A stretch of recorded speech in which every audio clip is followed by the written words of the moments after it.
The gallows ropes swayed in the morning wind like a pendulum counting down to something final. Sheriff Clayton Mercer had overseen 17 hangings in his 23 years wearing the badge, and everyone had started the same way. Dawn light breaking cold over the platform.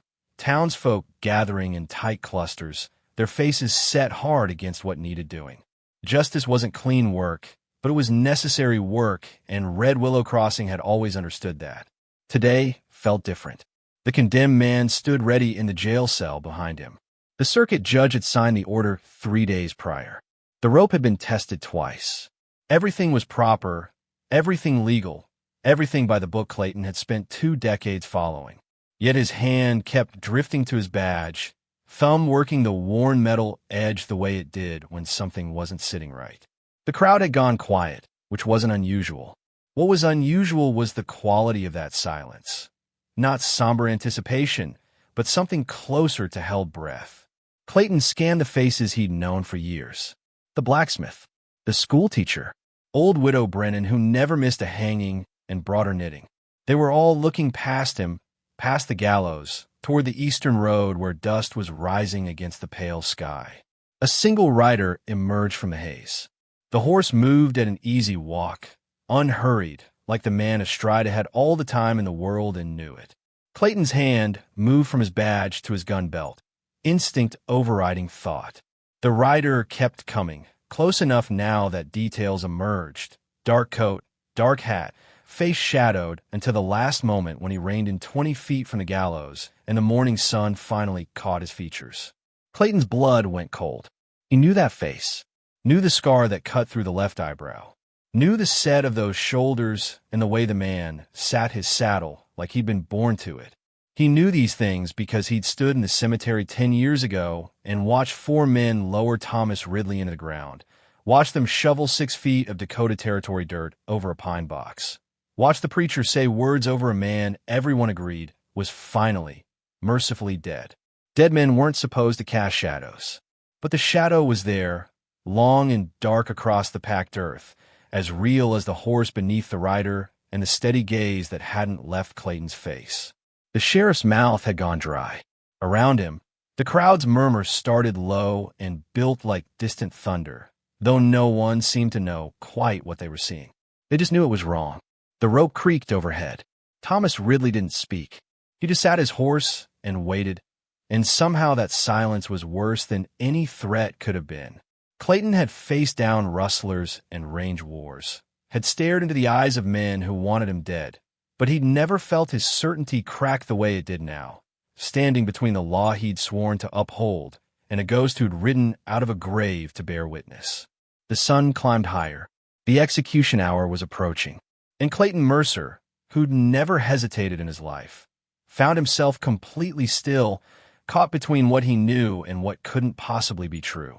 Red Willow Crossing wasn't much to look at, but it had survived when bigger towns had dried up and blown away. 1887 found it still clinging to the high plains, sustained by cattle drives, the rail spur that ran south to Deadwood, and the fragile understanding that law was all that stood between civilization and chaos.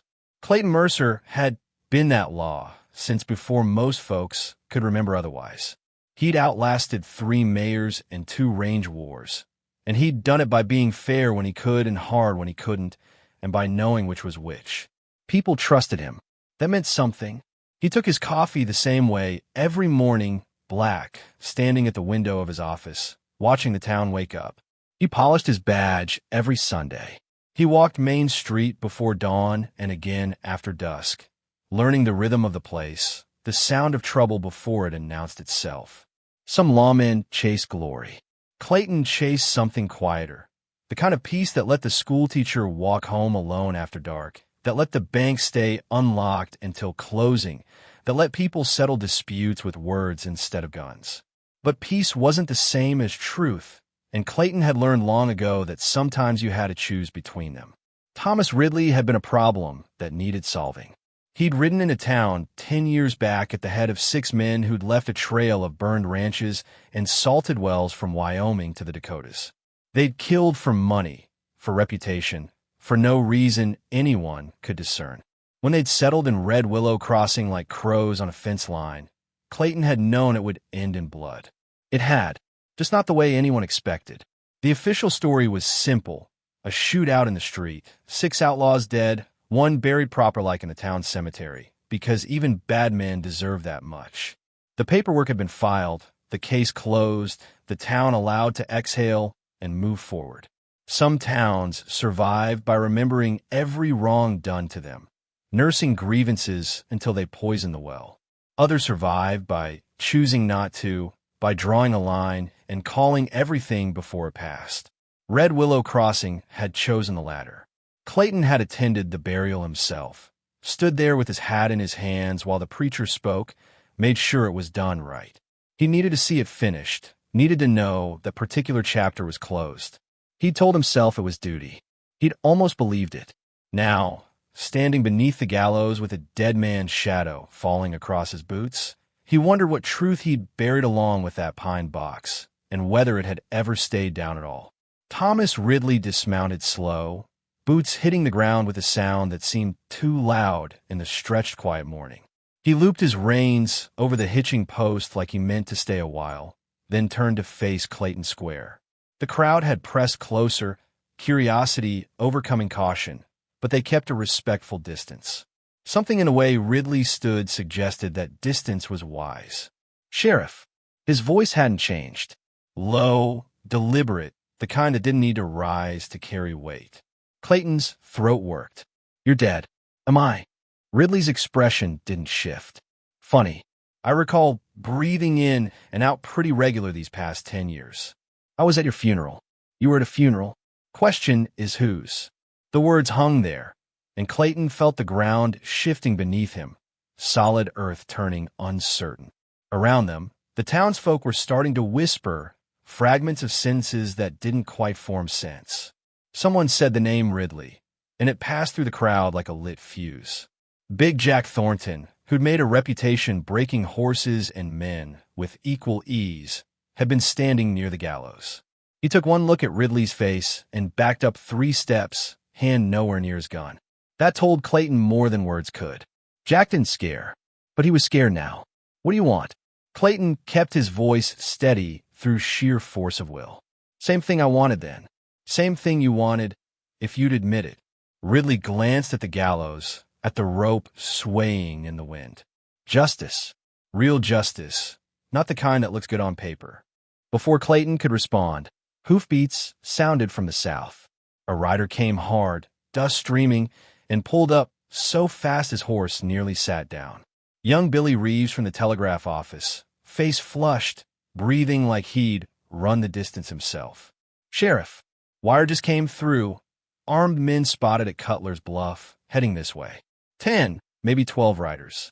They'll be here by sundown. The crowd noise changed pitch, fear replacing curiosity. Clayton felt the moment crystallizing, choices narrowing to a point he couldn't avoid. He looked at Billy, at the frightened faces around him, at Thomas Ridley standing calm as a Sunday morning while the world tilted sideways. Who sent them?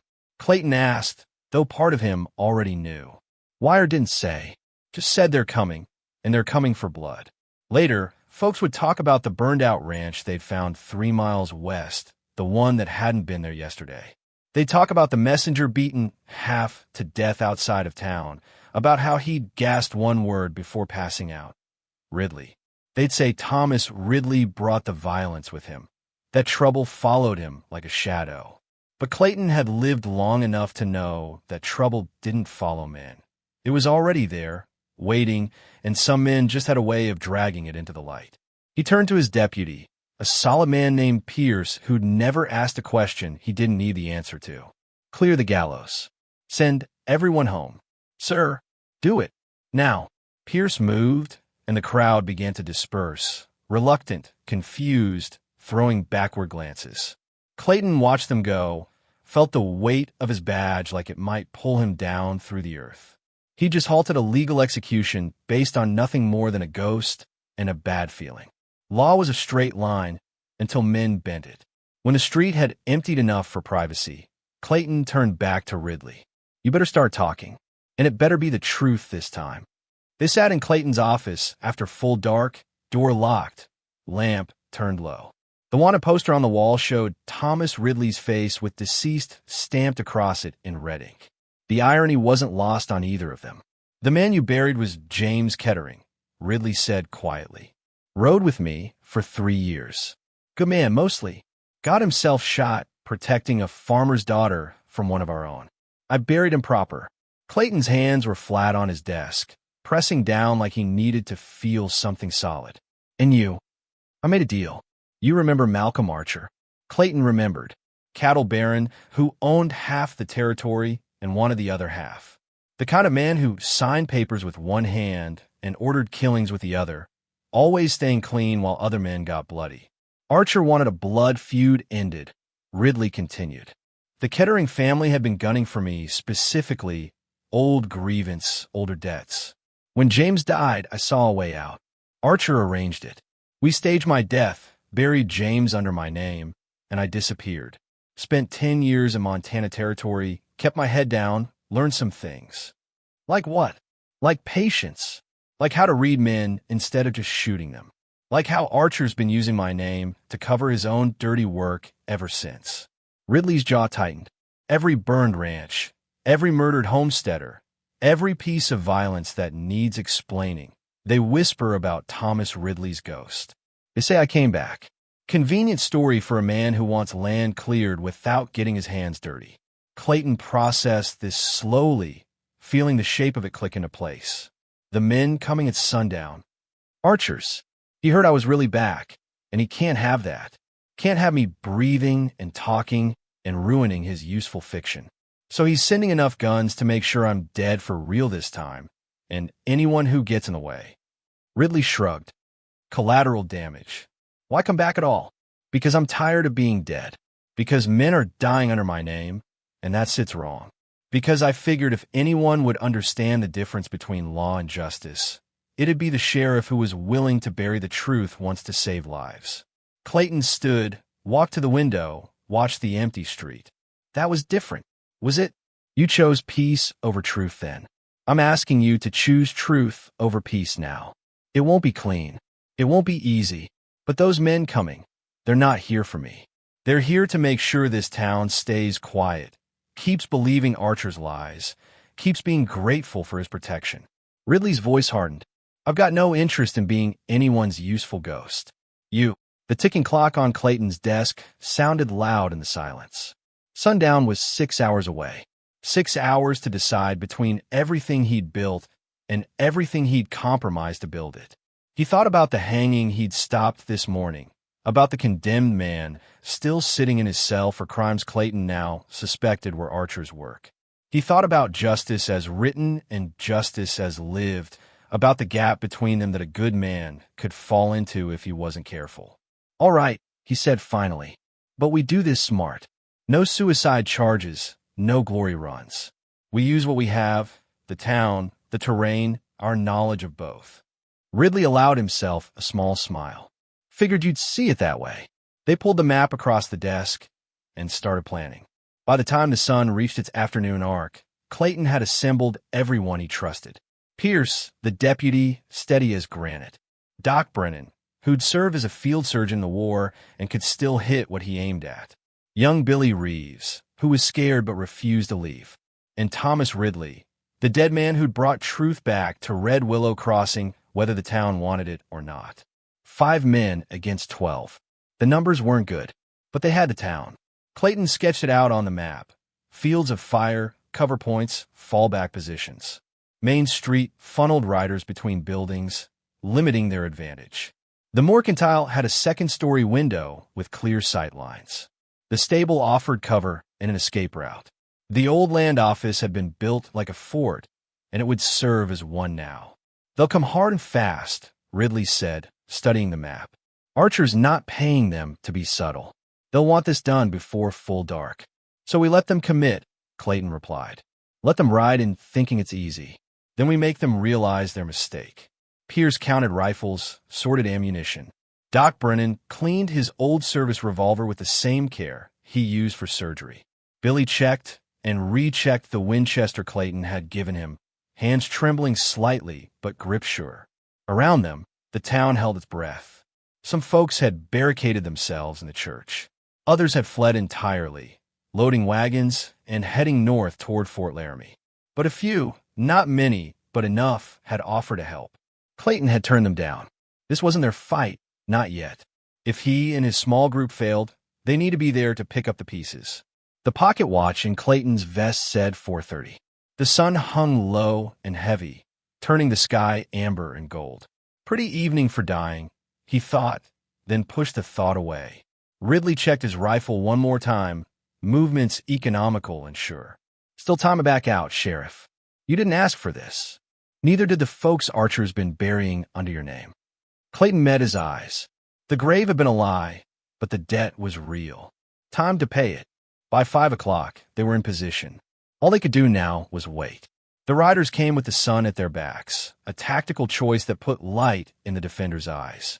12 men, just like Billy's wire had said, spread in a loose line across Main Street.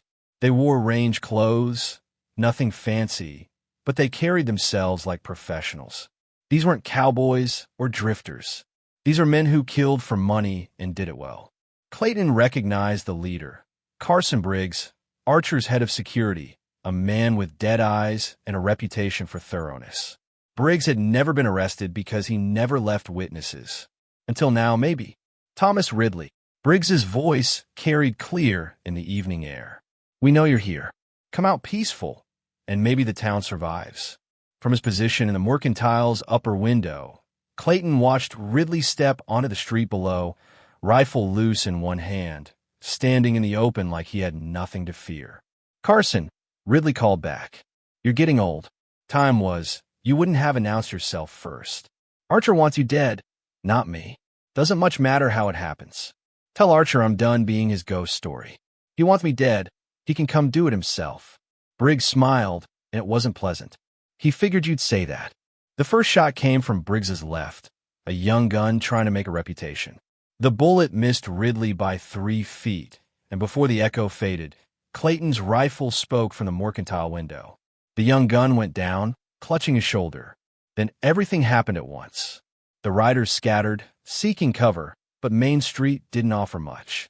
Clayton and Pierce laid down fire from their elevated positions, forcing the attackers to choose between exposure and retreat.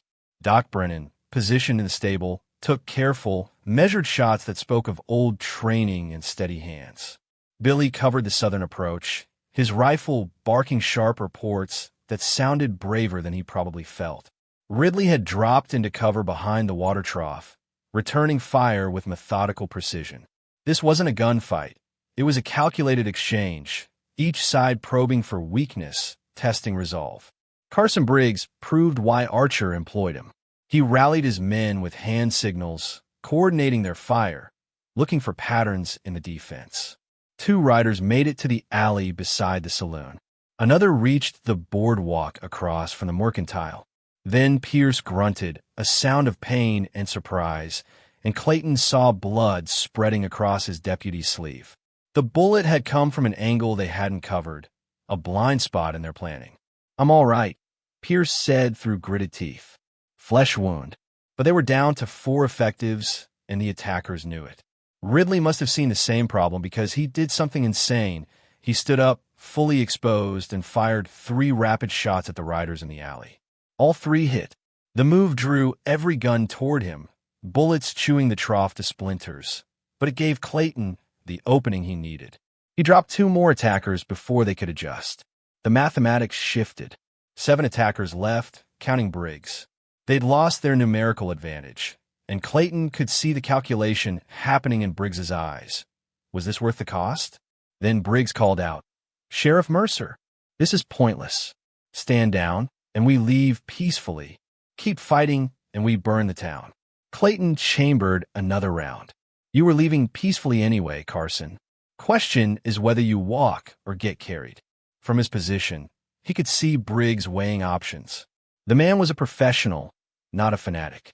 He looked at his remaining men, at the bodies in the street, at the defenders who showed no sign of backing down. Archer's not paying us enough for this, one of the riders muttered, loud enough to carry. Briggs cursed, low and vicious. "Mount up. We're done here." The retreat wasn't orderly, but it was complete. They collected their wounded, left their dead, and rode south without looking back. Clayton watched them go until they were dust on the horizon, then finally let himself breathe. The battle was over. Sundown didn't care who was right. Dawn came quiet, painting the street in shades of rose and gold that seemed wrong somehow, too beautiful for a place where men had bled the night before. Clayton sat on the boardwalk outside his office, badge in his hand, watching the light change. Pierce was in Doc Brennan's clinic, arm bandaged, already grousing about getting back to work. Billy had gone home to his mother, who'd held him tight and asked no questions.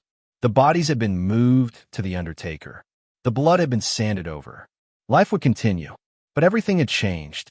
Thomas Ridley's horse was gone from the hitching post.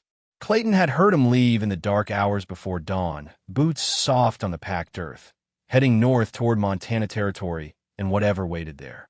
No goodbye, no gratitude, nothing so sentimental, just a debt paid and a truth restored, the kind of gift that cost both men more than most would understand. By noon, Malcolm Archer's lawyer arrived with papers. A settlement offer that would see the cattle baron's operations move south, his influence withdrawn from Red Willow Crossing, his tacit admission that some fights weren't worth winning. The lawyer's hand shook when he handed over the documents. Word traveled fast in the territory, and the word was that Sheriff Clayton Mercer had chosen a side and made it stick. That afternoon, Clayton walked to the cemetery alone.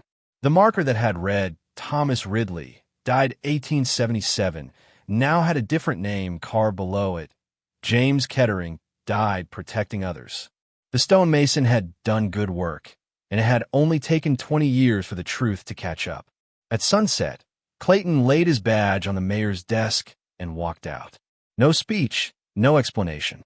He'd served his time, kept his oath as best he could, and learned the hard way that sometimes the law was too small a thing to hold all the justice a situation required. He'd make do with carpentry or ranching or whatever came next. The town would find another sheriff, someone who could start fresh without ghosts whispering in the corners. The gallows came down the following week. The rope was cut into pieces and burned, ashes scattered where they couldn't be gathered again. The platform was repurposed into lumber for the new schoolhouse, and if the children who learned there someday felt a strange weight in the air, they'd never know why. Red Willow Crossing survived, the way it always had, by choosing what to remember and what to let go, by understanding that some truths were worth the cost of speaking them, even when silence was easier. Some legends are just truths that waited their turn. And sometimes, the only difference between a ghost and a man is whether anyone's brave enough to call his name aloud.